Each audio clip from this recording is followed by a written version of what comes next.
And this is for ECS 210, blog response for the reading in Kumishiro's text, Common Sense, Chapter 1, 3 Teacher Images in the U.S. Teacher Education Programs. Getting down to the meat and potatoes then, I think the first question that the wiki has asked us is which image best describes your own experience? The 3 images being learned practitioner, professional learner, and researcher.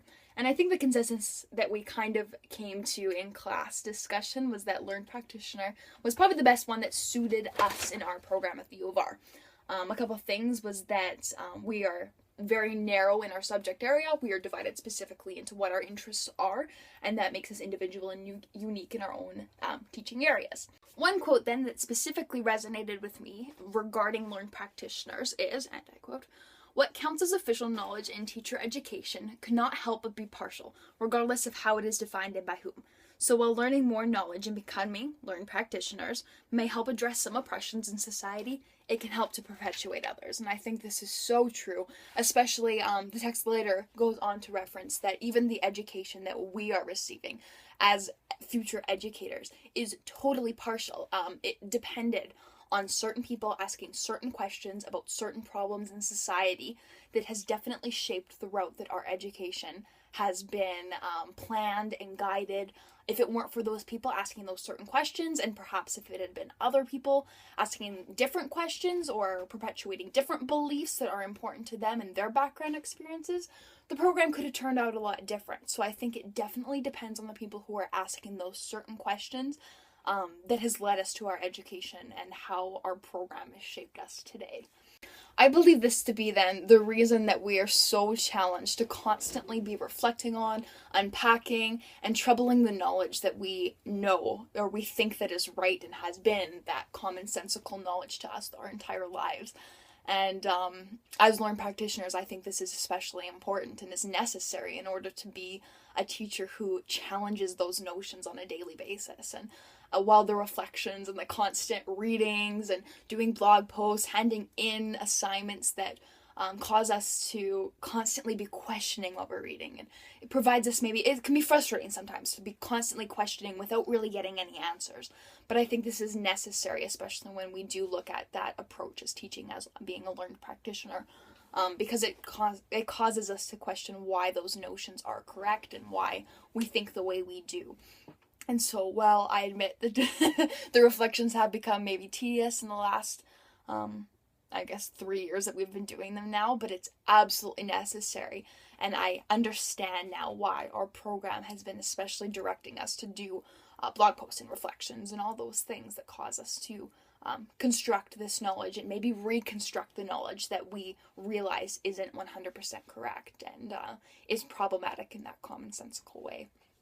Another quote that particularly resonated with me and definitely fits the theme of what I was just talking about before is, without exception, all the teacher education programs suggested that good teaching requires that teachers be ongoing learners. Troubling the distinction between teachers and learner, the program suggested paradoxically that on one hand, teachers needed to be fully learned before they can teach, while on the other, teachers can never be fully learned. And definitely paradoxical. I think this quotation definitely is a loaded statement. I think that it also really relates strongly to what Kumishiro said in the prologue of our text, the reading that we did a few weeks back, about knowledge being either commonsensical, partial knowledge, or troubling knowledge, and that all 3 of these things are really important and necessary when examining who we are as teachers, things like the curriculum, things like school practices, what society views curriculum as, how students learn. An example of this would maybe be with the advancements of technology coming into the classroom, and that has changed a lot in the last 10, 20 years. And things like, is technology right in the classroom? Is that something that we can adapt to become better in the classroom? It's the way students learning that are changing, and we as teachers have to reflect and adapt to those needs and how those students are learning. And so if we didn't trouble the knowledge of technology in the classroom or technology as a tool that we can use, maybe those advancements would have never been made. One final quote I wanted to allude to then from this week's reading, and fits very well with the theme, is, In response, some teacher educators are teaching about knowledge that we often resist learning, including the discomforting knowledge about our own complexity with oppression, or the aspects of teaching that are neither controllable nor rational. And I think this very much relates to the idea of troubling knowledge and the ideas that Kumashiro has been trying to instill with us throughout this text all along. It also references that this can include things like being a repetitious teacher and having the same formats, the same practices each year. And while I think it's good to be reusing activities that work well in the classroom, I think it's also necessary to examine what things didn't go well, what we can cut out, and change your format of teaching to become better each year. There's always room for improvement. When I examined this quote and reflected on my own teaching experiences, I realized that in high school we had this one teacher who would recycle tests and replace numbers. So really not like complete duplicates, but close enough that the format was the same, the questions were the same, and it would have made, I guess, grading a lot easier for them. But I think this is definitely problematic. It doesn't really recognize that students change each year. You have different needs of students. It doesn't reference differentiation and that different students need different types of tests. What if you have a group of students who is very visual, needs more diagrams in the test? What if you have a group of students who is more maybe analytical, likes those numbers, those facts, that memorization? And I think it really ignores those notions that you have students who change each year. And I think in that way it can become problematic to reuse material. That being said though, I think it's fantastic to reuse certain lesson plans and things that you find go great. I know that I have a couple from field experience that I will definitely go back to because they just turned out great. But again, it could have just been the students in the room that really particularly enjoyed it.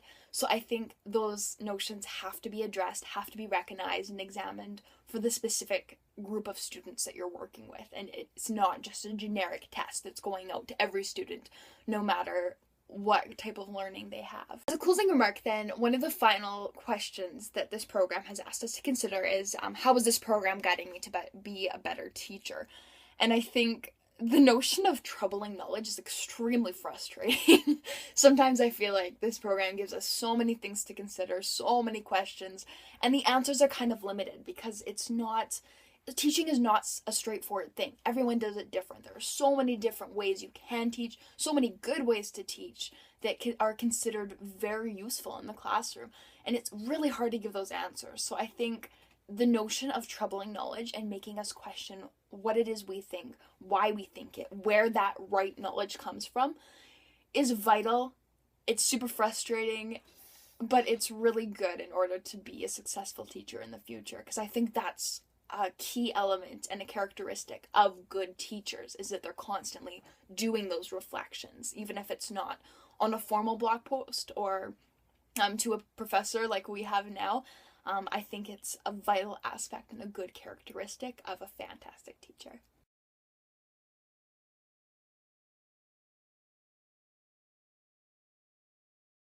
I think the consensus that we kind of reached in class was that learned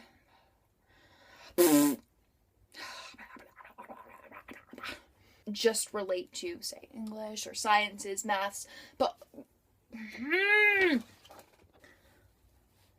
I think this definitely fits along with requires that teacher be its ongoing